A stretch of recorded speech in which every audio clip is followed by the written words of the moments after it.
ICC, reservations, declarations that may be possible to the Rome Statute, and also how the Rome Statute may be interpreted by the member state in international law. Also, final topic would be whether the treaty may also bind with the third parties that are not a party to the treaty. So I will start with the specific legal themes of ratifications. Students, I will focus on these issues based upon the Vienna Convention on the Law of a Treaty. First, I will discuss about the way of the treaty consented to be bound by its member states. So please take a look, Article 11 of the Vienna Convention on the Law of the Treaty, how the treaty may be consented to be bound by member states. It is stipulated that the consents of the state to be bound by a treaty may be expressed by signatures. So I will later ask to you what does it mean, signatures, exchange of instrument constituting a treaty. It usually came into the bilateral treaty, ratifications, acceptance, approval, or accessions, or by any other mean, if so agreed. So in essence, a state may be consented to be bound by rules, regulations, certain rights and obligations conquered in a treaty by those means. First of all, signatures. What does it mean? Anyone, please. Raden? Hello, sir. I think Yeah. it's the signature of the representative of the country. So, for example, it could be like the foreign minister, or it could even be the ambassador, or the president, or and so on. So it represents the country. Right. For example, if you are with, for example, Gabriela, Sultan, also your friends agreed to draft an international agreement, for example, as you are states, and then you agreed and signed those documents. It means you are in essence are to be bound by the object and also the purpose of the treaty because you made it. Yeah, by signing those documents, it means you express your endeavors to be consented to the essence, the area, the scopes, the purpose, and also the object of the treaty. Good. Exchange of instruments constituting a treaty, for example, if Indonesia and Malaysia, for example, concluded bilateral treaties. Malaysia gave the instruments to Indonesia and vice versa. It means the treaty came into force and both countries, in a bilateral sense, they become consented to be bound by the object, the purpose, and also all the relevant obligations contained therein. Also by ratifications. So, students, I will ask to you, what does it mean, ratifications? Is it an international steps? It is an international mechanisms, or it is a domestic as well as administrative manner on how a state, a particular state, express its consent to be bound. Whether it is an international mechanisms or is it a national mechanisms? Which one? National, sir. All right. What does it mean? It is the administrative step of a nation to implement it in their national framework, sir, so to speak. Right.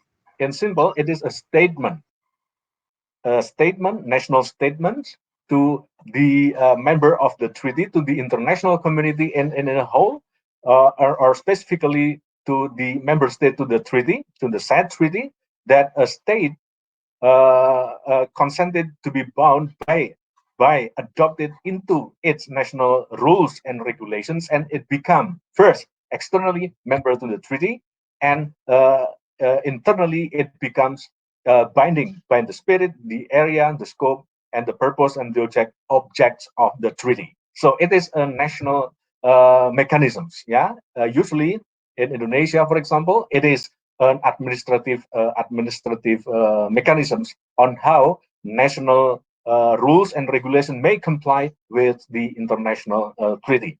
So once it is ratified, it becomes the national law of Indonesia if we are talking the Indonesian legal systems. After this, I will send this PowerPoint as well as my draft article to be published by EPILA and Brill International Yearbooks with regards to the practice of the Indonesian legal system on how Indonesia ratified the international human rights instruments. So, acceptance. What does it mean, acceptance? Students? Acceptance?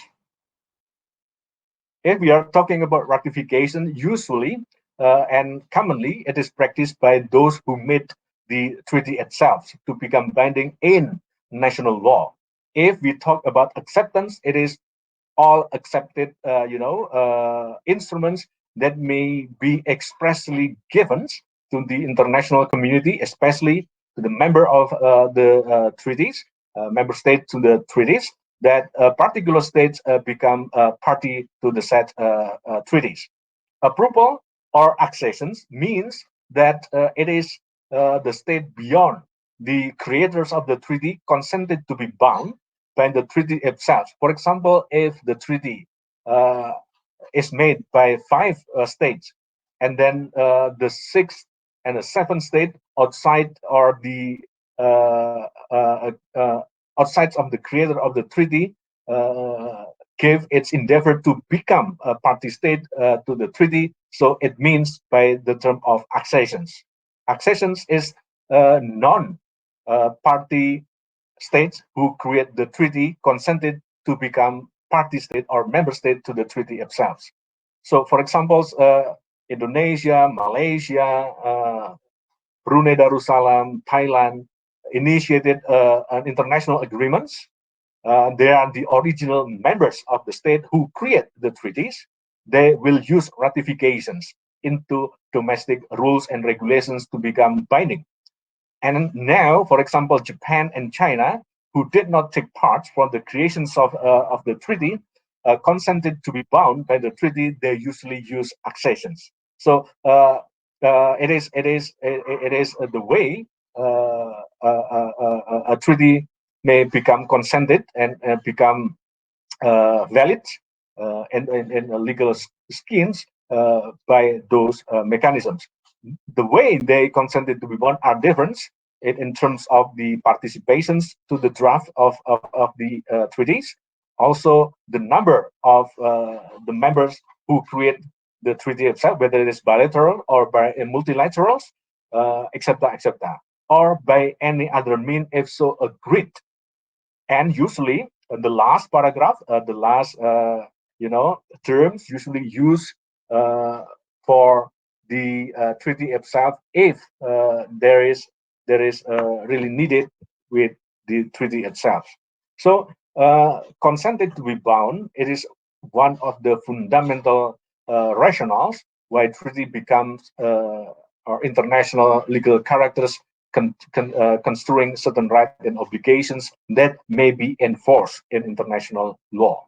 So, by affirming the signature, exchange of instruments, ratification, acceptance, approval of accessions, the treaty become the positive law that can be enforced. Non-compliance to this treaty may be considered to be a breach to international obligations. So this is the legal consequence of this article, actually.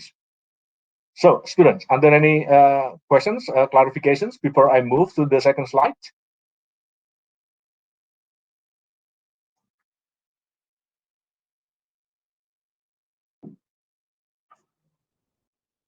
Are there any? All right. Sir, I have one question. Yeah, please.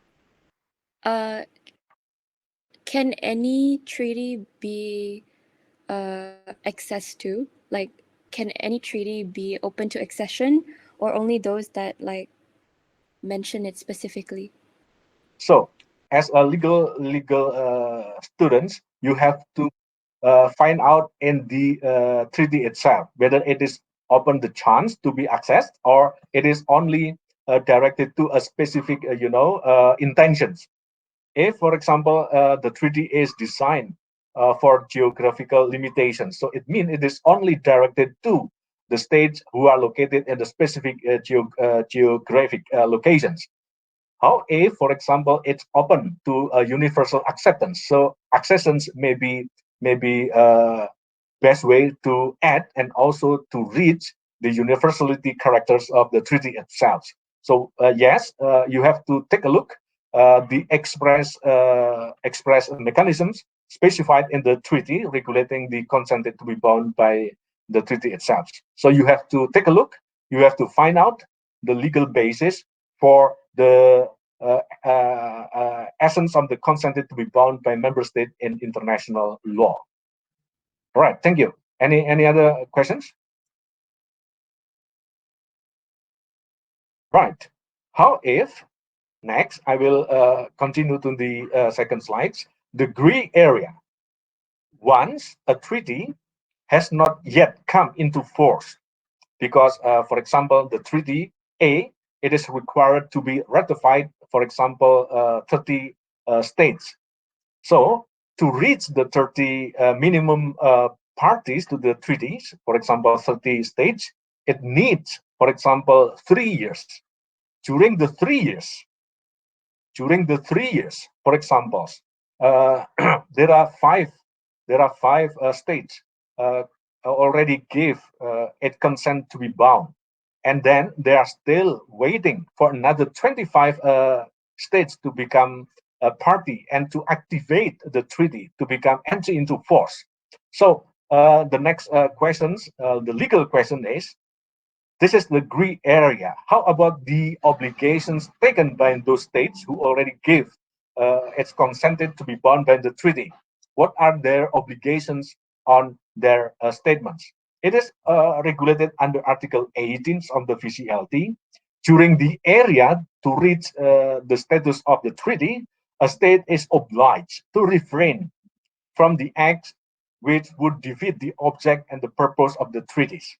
So even though the treaty does not have international legal consequences for its breach, for its status, but the states who already give its commitments, it's consented to be bound while they're waiting for the legal status for the entry into force of the treaty. It's direct them to take all the necessary means in this regard refrain for all acts, whether it is intended or unintended, that would defeat the object and the purpose of the treaty. It is only for internal orientations, but it does not have any legal consequences in international law because the treaty is not entry into force yet. So the treaty does not have a legal characters as a positive law. But for those who already give, it is a promise. It is the way the state keep the promise into international community that it's already give its consent and also already have its endeavors to act in accordance with the object and the purpose of the said treaties and international community. Why it is important? As you know, for example, as I will assign to you, United States, when the Rome Statute reached into the status of entry into force, it is really good examples on how the United States conduct differed from its acceptance of the Rome Statute, and then United States took different approach and also a hostile attitude towards the Rome statutes. That is why it becomes relevant for the applications of Article 18 of the VCLT. Yeah. So when the state has signed the treaty or has exchanged instrument constituting a treaty subject to ratifications, acceptance, or approval, until it shall have made its intention clear not to become a party to the treaty. So it is a guarantee, it is a promise that the state which already delivered its intentions not to retreat for its promises. So I think it is the way to safeguard the what I call it accountability of the state in international relations to behave in a very certain way in accordance to the said treaties. So I think it is also a good example on how we will take a close look into a very basic element of the existing of customary of international law, consisting of state practice and opinio juris. How if, for example, the states already take an active approach toward the gray area situations, for example, whether they become a persistent objectors for the state practice for the existence of the customary of international law or not, or they are the strong supporter for these intentions. So the essence of Article 18 of the VCLD safeguards the promise, also the certainty for the international community to act in accordance with the object and purpose of the said treaties. So, are there any questions with regards to this article? Right. I will move to reservations. Students, reservations is a legal terms. In ordinary meaning, I will make an analogy like this.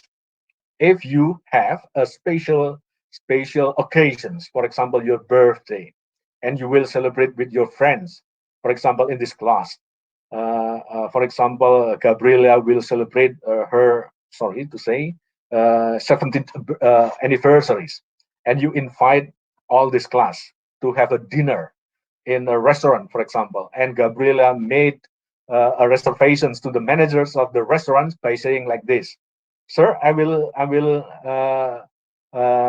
go to and celebrate my birthday in your restaurant. I may I reserve for example 20 seats in your restaurant on Friday at 8 p.m." The manager will say, "All right, thank you for your reservations." So on Friday at 7:30 p.m., the managers lies announcements on certain tables and also seats as requested by Gabriela by put letters of reserved. So, students, in this analogy, my question is, what is a reservations? Anyone? Please help me.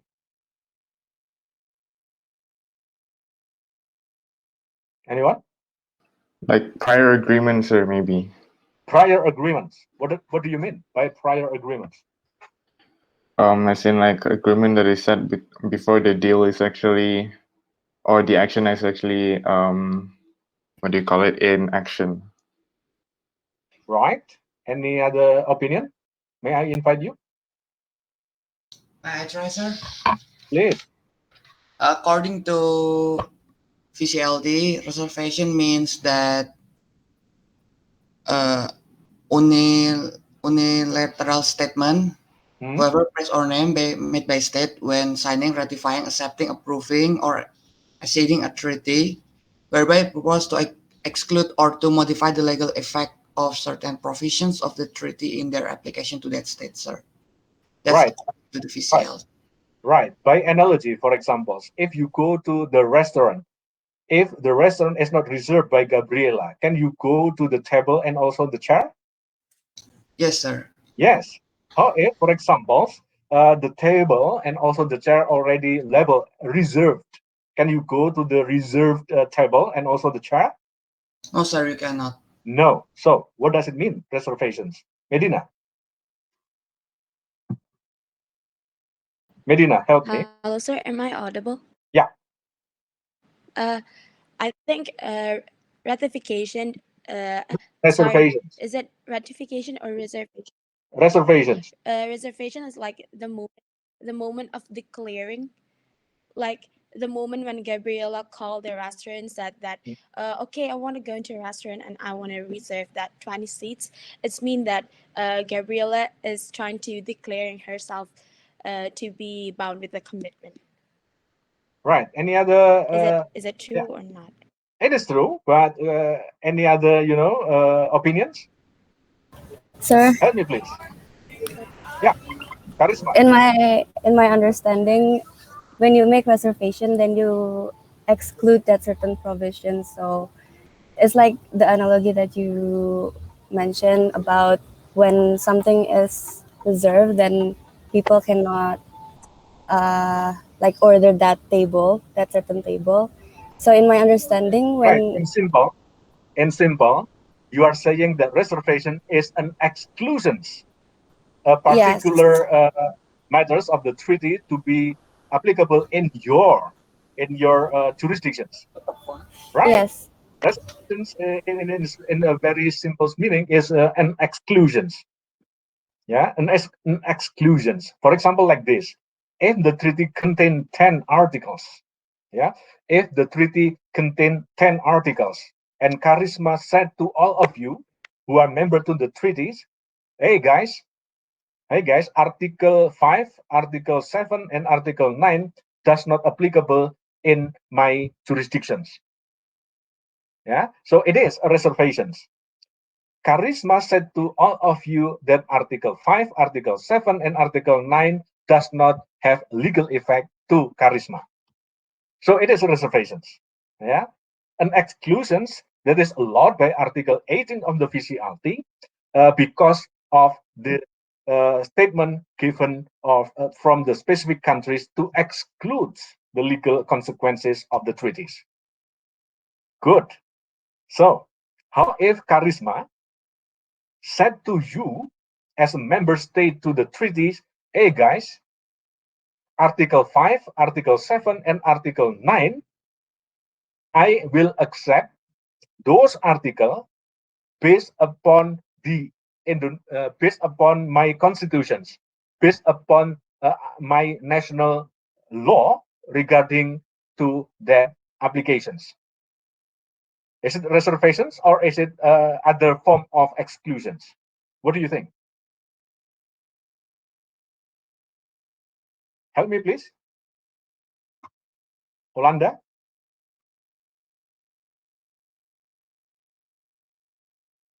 Sorry, sir. Can you repeat it? Gabriela. It's reservation, sir.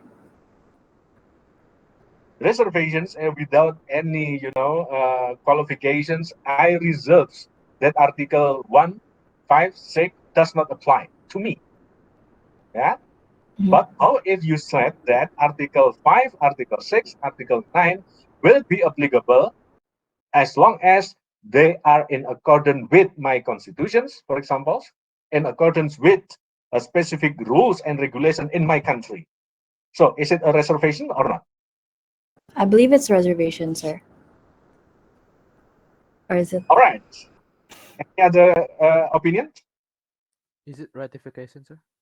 Ratification is the way to give effect in national law. By ratifying that treaty, you may make reservations or the second chance. This is called declarations. I declare that Article ABC will be applicable, only be applicable as long as it fit with my national rules and regulations. So this is an exclusions with a specific requirements in accordance with your own national rules and regulations. Yeah. So there are two means of exclusions of certain rights and obligations contained in the treaties. Whenever you are signing, ratifying, accepting, approving, or acceding to a treaty, formulate reservations. Yeah, you may do that. You may also make declarations. Yeah, and exclusions for applications of the treaty. So the next concern would be whether or not reservation is always be allowed. Under Article 19 of the VCLT, it is stated that reservations is allowed unless, yeah, it is prohibited by the treaty itself. If, for example, the treaty prohibits reservations, so at any time you cannot do reservations. The best way to behave with that treaty is that if you are really objected with the certain article of the treaty, you are not necessary to become the party state to the treaty. Yeah, so it is a political choice. Why?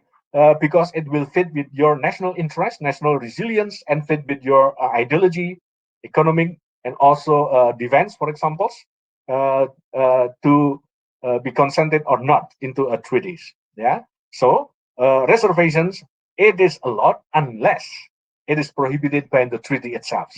So it is a clear rules. B, that the treaty provide that the only specified reservations which do not include the reservation in equations may be made. Yeah. So uh, if there is equations, is it allowed to conduct reservations? It depends under Article 19. Yeah. So in the case of not falling under subparagraph A or B, the reservation is incompatible with the object of the purpose of the treaties.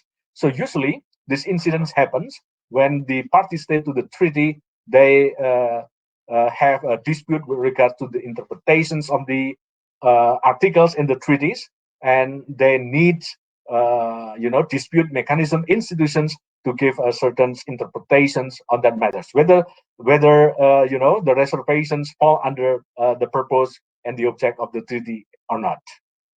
So, students, I will give you other examples. Once Indonesia ratified the conventions on the right of the child 1989, Indonesian ratifications with the presidential decrees number 14 1990, it declared that Article 12, Article 15, and Article 21, if I'm not mistaken, uh, is accepted in accordance with the Indonesian constitutions and the Indonesian rules and regulation on the children. So it may be revealed that declarations may be delivered during the ratifications process. So, are there any other exclusions apart from reservations and also, declarations, students? Are there any certain exclusions? Help me, please.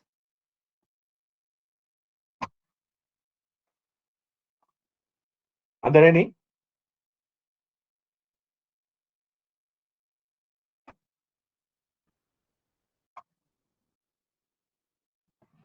Are there any? Rafsi? Not quite sure, sir, but let's say when it's based on the national framework. So interpretation, sir, I don't know. Thomas, what do you think? Are there any other exclusions that may be allowed in the treaty? Not that I know of, sir. All right. How if, for example, a treaty, yeah, a treaty is made, and the treaty establishes an organization, a committee, for example.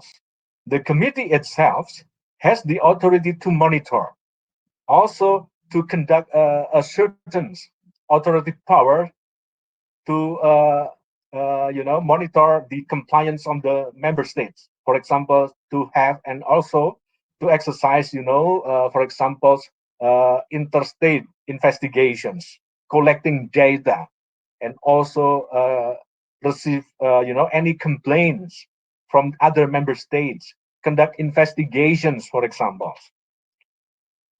Can a party state to the said treaty may exclude this certain authority belong or possessed by the institutions created by the institutions, or sorry, created by the treaty.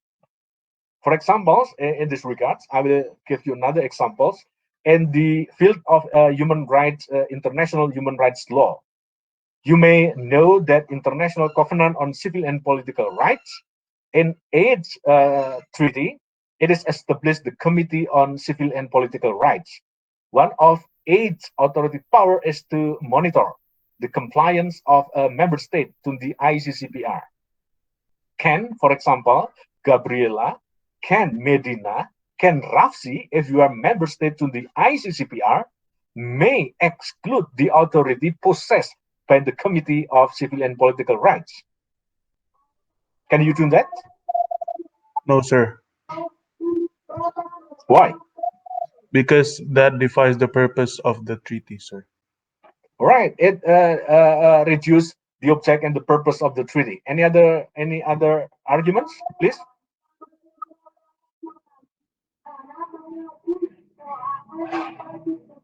I will give you another examples.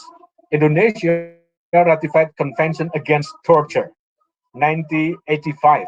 Yeah, in that conventions, convention itself established a committee against torture.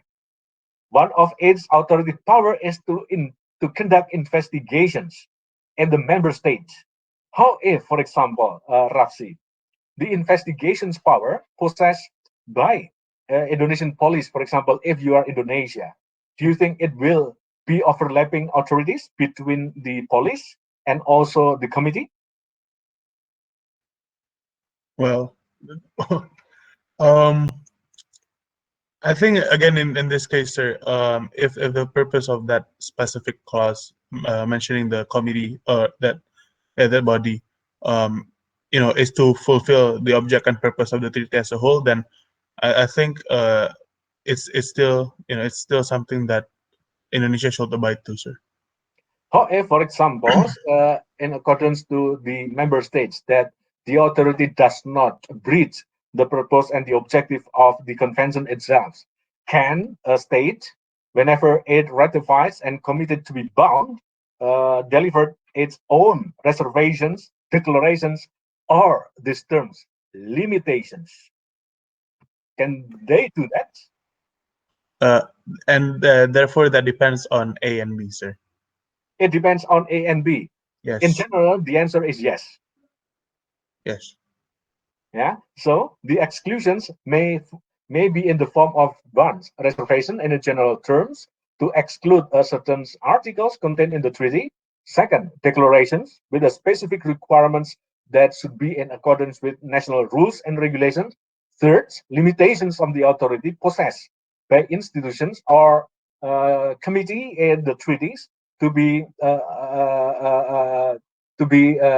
what I call it to be in also limited authorities in order to manifest its functions. So, under the VCLT, it is possible unless, first of all, it is regulated in the treaty itself, unless there is no objections from other member states. Yeah. So another questions that I want to ask to you is that why VCLT? Why states are allowed to conduct reservations in a basic idea, basic philosophical dimensions? Why reservations? Why declarations? Why limitations is allowed? What do you think?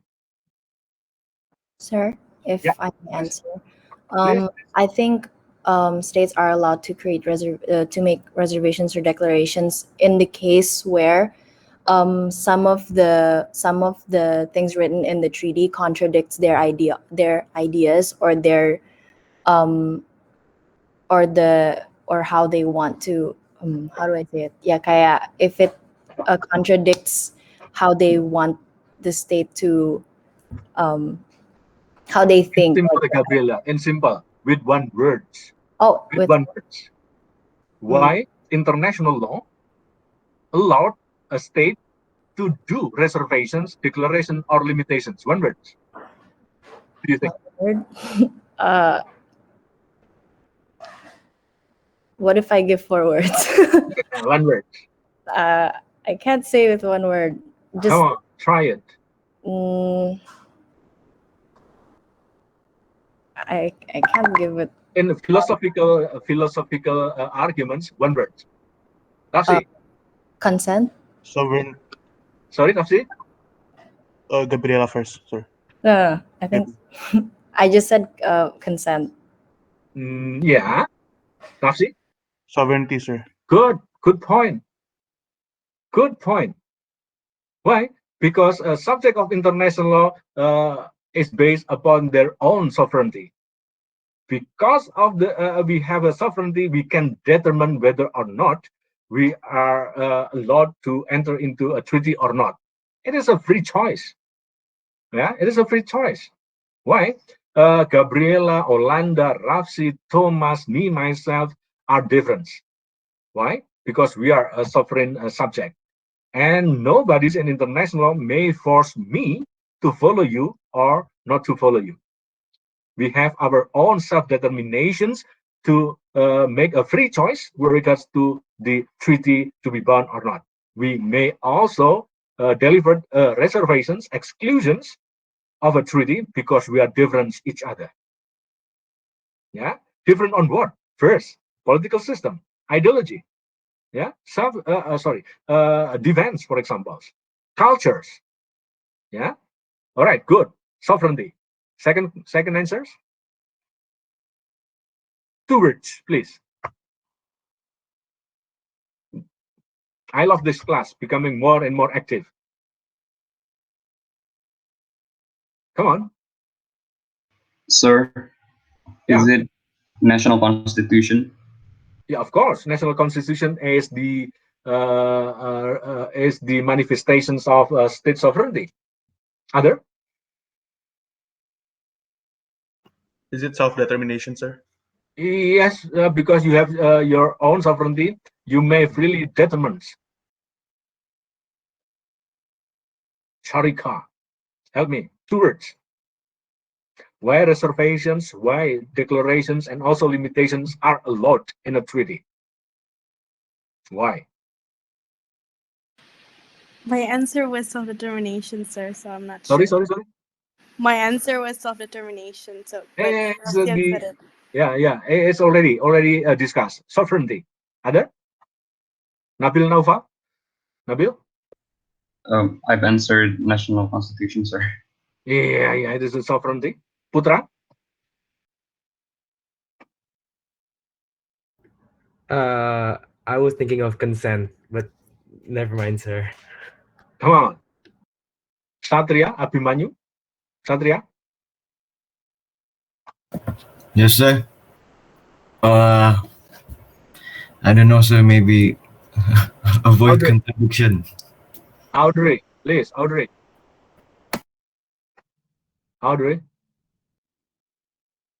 Where is Audrey? Sir, Yeah, Joy? how about effectivity and efficiency? So that if you want to make a treaty, nanti nggak ada yang mau implementasi bagaimana gitu. I forgot this is IUP class. Yeah. Right. Effectivity and efficiency. Or in simple, how if your answer that it to speed up to reach the entry into force of the treaty itself. For example, UNCLOS, United Nations Convention on the Law of the Sea, it may enter into force after it is ratified by at least 30 states. To reach the minimum state party, it needs times. It needs flexibility. Yeah, time constraint flexibility can be best advanced by the essence of reservations because we are different. We may also make a declarations based upon our national interest, national resilience, and also different in ideology, state, etc., etc. Speeding up to reach the entry into force of the treaty, sovereignty. Are there any other reasons, arguments, students?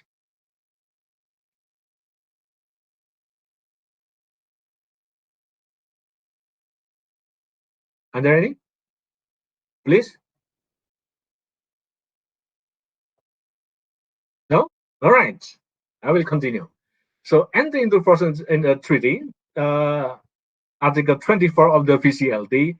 So students, when you are asked whether or not a treaty become a positive law in international law, revealing certain rights and obligations, it is the essence of the questions of entry into force of the treaty or not. Because right now there are so many treaties already concluded but have not entered into force. So it is not a positive law in international law that can be used as a legal basis to base your legal arguments. if the treaty already entered into force, so it is a positive law in international law. That is where you may use the treaty as a legal basis to conduct your legal arguments pertaining certain rights and obligations.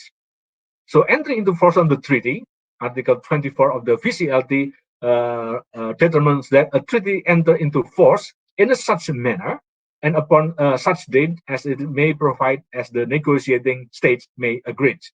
So, students, first, in the treaty itself, it determines when the treaty is enters into force in the date of the agreed parties to the treaties. Yeah. Second, failing such a provision or agreement, a treaty enters into force as soon as consent to be bound by the treaty has been established by all of negotiating states. Once again, in the spirit of Article 24 of the VCLT, highlights the express regulations specified in the treaty on how the treaty itself become entry into force. So you have to take a look in the treaties, the requirements, the determinations on how the treaty itself came into force. Because every treaties has different requirements to reach the status of the entry into force. For example, as I mentioned before, the UNCLOS, it shall be ratified at least 30 states to become entry into force. So to reach 30 states, it needs some times, yeah, a period of times. The Rome Statute, for example, it is also required to at least ratified by 60 states, for example. After the 60 states state ratified the Rome Statute, it is needed for another 1 year to prepare all the institutional based management issues, etc., etc. And then Rome Statute was agreed in June 1998, and now it became entry into force in the 1st of July 2002. So it is the essence of the Article 24 when there is a question when a treaty enter into force, you have to take a look in the treaty itself. There are certain requirements fall under the Article 24 of the VCLT. It is a general guidelines for a treaty enters into force. Yeah.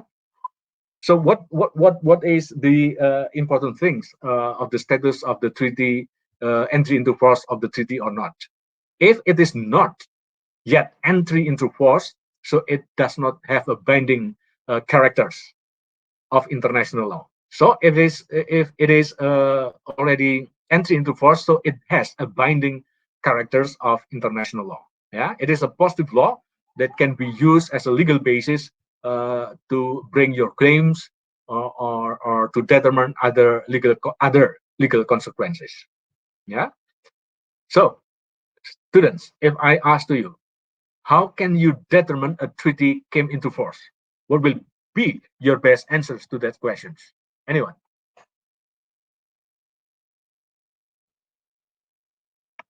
Anyone?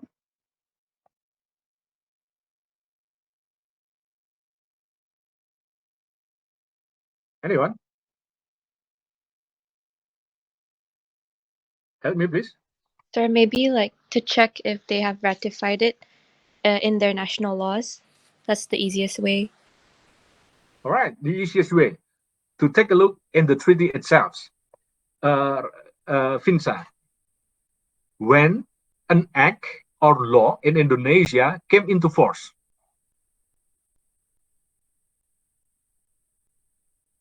Come on. You already passed the state law, right? You already passed, the administrative law. If I ask to you, when an act came into force in the Indonesian legal system, when? Anyone, please? It's very simple questions. After ratification, sir? No. My question is, if we make analogy in our national law, when an act or a law came into force in the Indonesian legal system? After the president signed the law. After the president signed the law. Good, Medina. Very good.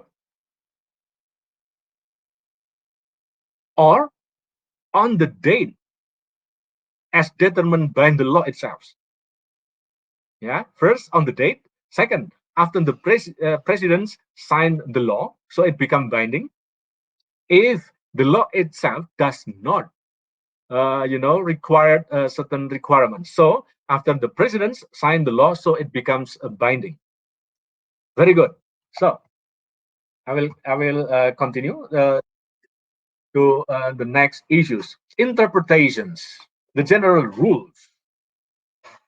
So one of the biggest and the most challenging features in law of the treaty is that on how the treaty itself interpreted and for its effective compliance of the treaties. The general rules under Article 30 of the VCLT is that a treaty shall be interpreted in a good faith in accordance with the ordinary meaning to be given to the terms of the treaty in their context and the right and object of the proposed. A good faith. What does it mean? Good faith. Anyone?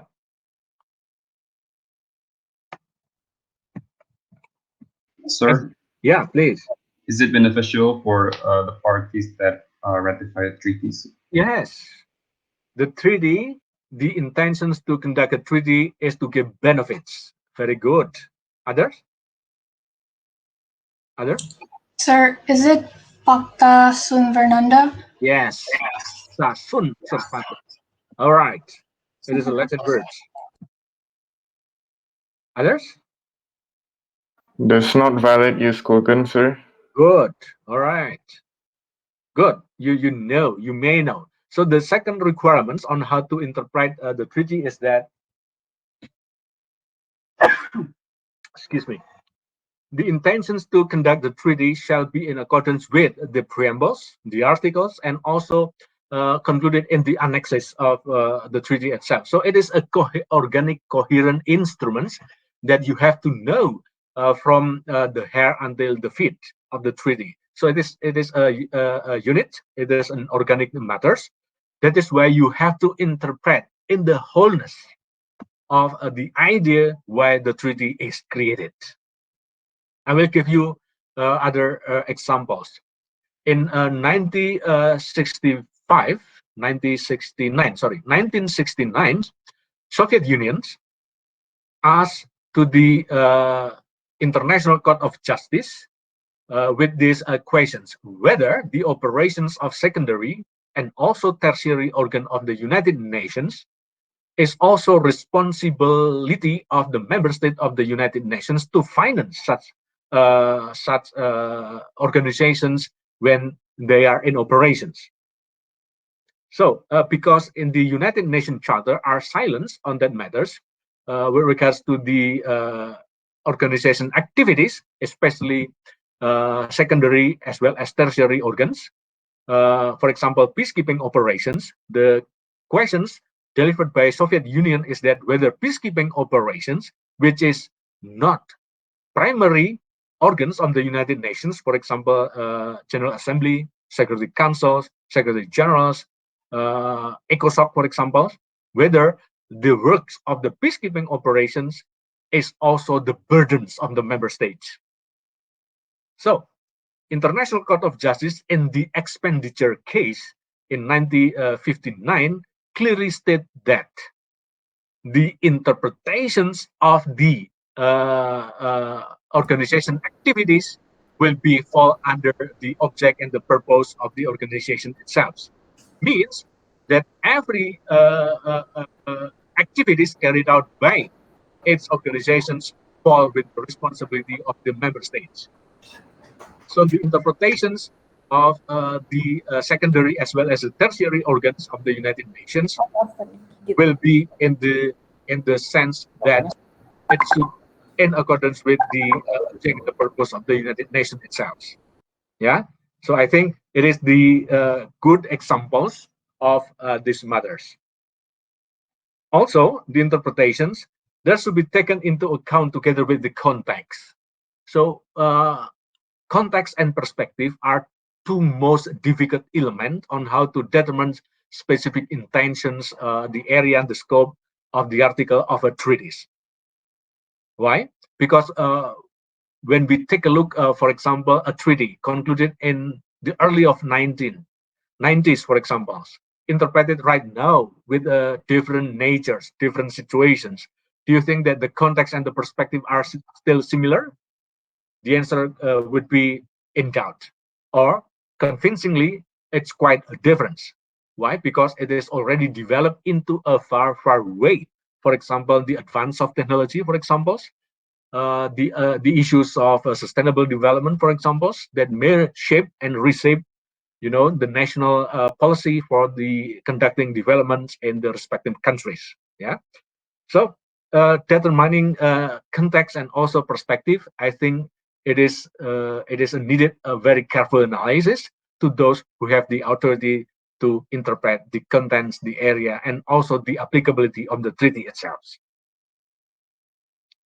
So, invalidity of the treaties. It is very simple to note that a treaty or agreements may be invalid if the treaty itself is made based upon error in personae or error in materiae.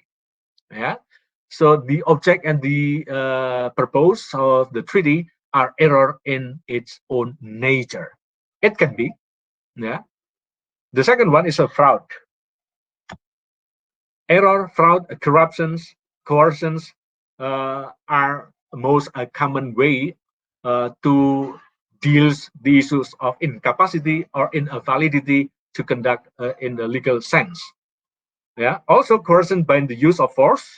I think it is also a best example during the Second World War. European countries are forced to conduct bilateral agreements with Germany and also Italy because they fear of the use of force by those two countries in European territories at the time. Yeah.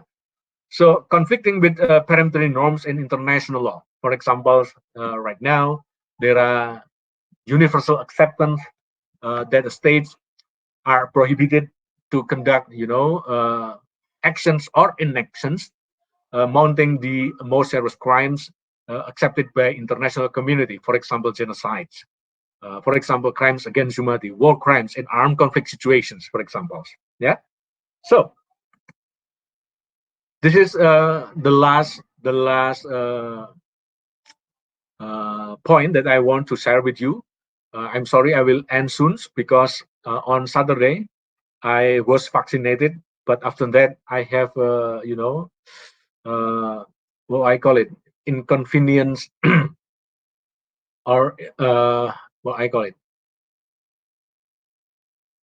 What I call it. This is not good conditions. I'm not well. Yeah, after receiving, the second vaccinations of COVID-19. So I will end my lectures by assign you. Please try to answer all these questions with regards to the legal issues to the Rome Statute 1998. Some parts of the Rome Statute I already outlined as a good examples to excuse me. Excuse me. How a state may be consented to be bound to the Rome Statute. You may refer to a relevant article in the VCLT, and by answering these questions applicable in the Rome Statute. How can a state consented to be bound by the Rome Statute? For example, right now, Indonesia has not ratified the Rome Statutes. The next question would be whether Indonesia is consented to be bound by the Rome Statute. The answer is quite clear, no. What is the legal basis for that? You may refer to the previous slide. Second, is it legitimate under Article 18 of the VCLT when the US diverged from the Rome Statute? As you may know, that United States was a very strong proponent for the creations of the Rome Statute, started from early 19th until 1998, when the Rome Statute was concluded as the multilateral treaties.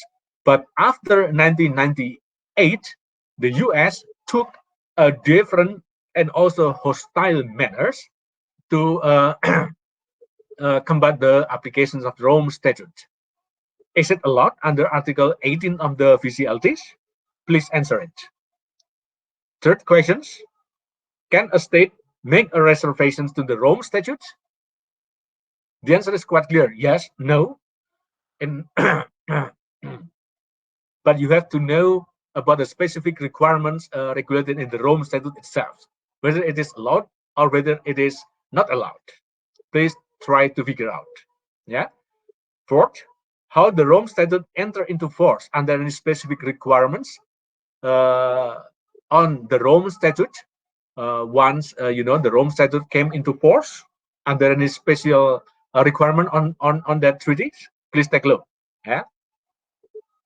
Fifth, under any ambiguity for its implementation, and does Article 31 of the officiality apply with regards to the interpretations of the Rome Statute itself, for example, by member states, for example, by other international organizations, or even by the third parties. That third party, I mean a state who are not members to the Rome Statute.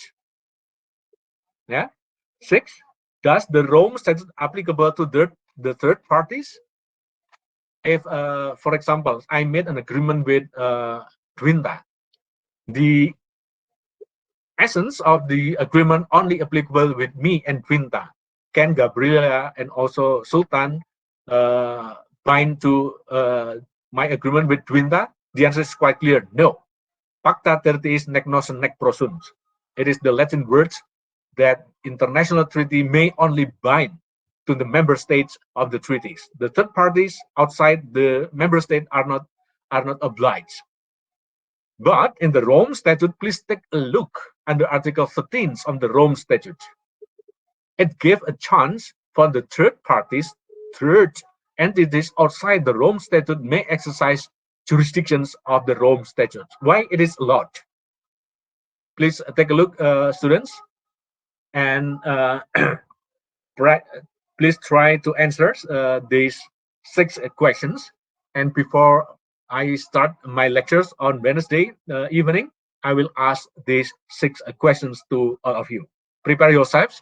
It is not need to be sent to my email, but try to figure out based upon the applications on the VCLD and then in the Rome Statute. Yeah, I will point out, for example, I will ask Rifki, for example. I will ask Sultan, for example. Sultan, what do you think? Number 1, for example. Yeah, please prepare yourself. And on Wednesday, students, please also study yourself with the specific topic of representations. We will discuss about diplomatic as well as the consular law as the special branch of international law conducting international relations.